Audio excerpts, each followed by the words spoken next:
ଘରେ ଥିଲେ ଆମେ କ'ଣ କରିବା? ଘରେ ଥିଲେ ଆମେ କ'ଣ କରୁ?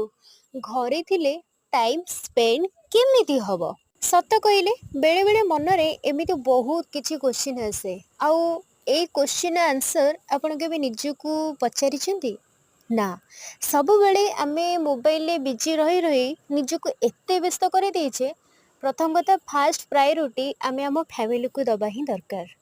ଲାଇଫ୍‌ରେ ଆପଣ ଯେତେ ଜାଗା ଯାଆନ୍ତୁ, ଯେତେ ଯୁଆଡ଼େ ବୁଲନ୍ତୁ, ଫାଷ୍ଟ ପ୍ରାୟୋରିଟି ଫ୍ୟାମିଲିକୁ ଏଇଥିପାଇଁ ଦିଆଯାଏ, ଆମେ ଛୋଟବେଳୁ ସେଇ ଫ୍ୟାମିଲି ସାଥିରେ ବଢ଼ିଛୁ। ଯଦି ଆମ ଲାଇଫ୍‌ରେ ସାଙ୍ଗସାଥି ସମସ୍ତେ ଧୋକା ଦେବେ ୟାର, ଲାଇଫ୍‌ରେ ବହୁତ କିଛି ଲୋକଙ୍କ ସହିତ ଭେଟ ହେବ, ବହୁତ କିଛି ଲୋକ, ବହୁତ ଦୁନିଆ ବହୁତ କିଛି ଆମକୁ ଶିଖେଇବ। କିନ୍ତୁ ଫ୍ୟାମିଲି ଗୋଟେ ଏମିତି ଜିନିଷ, ଆପଣ ଠୋକର ଖାଇଲା ପରେ ବି ଫ୍ୟାମିଲି ଆପଣଙ୍କୁ ସପୋର୍ଟ ନ କଲେ ବି ସୁଦ୍ଧା ଆପଣଙ୍କୁ ସପୋର୍ଟ ହିଁ ଏମିତି ସିଚୁଏସନ୍‌ରେ କରିବ ଯେଉଁ ସିଚୁଏସନ୍‌ରେ ଆପଣଙ୍କର ହାତ ସମସ୍ତେ ଛାଡ଼ି ଦେଇଥିବେ। ଖାସ୍ କରି ମୁଁ ତ ଘରେ ଥିଲେ ମୋ ଫ୍ୟାମିଲି ସାଥିରେ, ଖାସ୍ କରି ମୋ ମାଆଙ୍କ ସାଥିରେ ଟାଇମ୍ ସ୍ପେଣ୍ଡ କରିବାକୁ ମୋତେ ବହୁତ ହିଁ ଭଲ ଲାଗେ। ଆକ୍ଚୁଆଲି ଆମେ କିଛି ଶିଖିନେ, ଆମକୁ ଲାଇଫ୍‌ରେ ବହୁତ କିଛି ହିଁ ଶିଖିବାକୁ ଅଛି। ଆଉ ବେଳେବେଳେ ମଣିଷ ତା ବୟସରେ କିଛି ଖୁସି ଖୋଜିବାକୁ ଯାଇ ସେ ବହୁତ କିଛି ହରେଇ ଦେଇଥାଏ।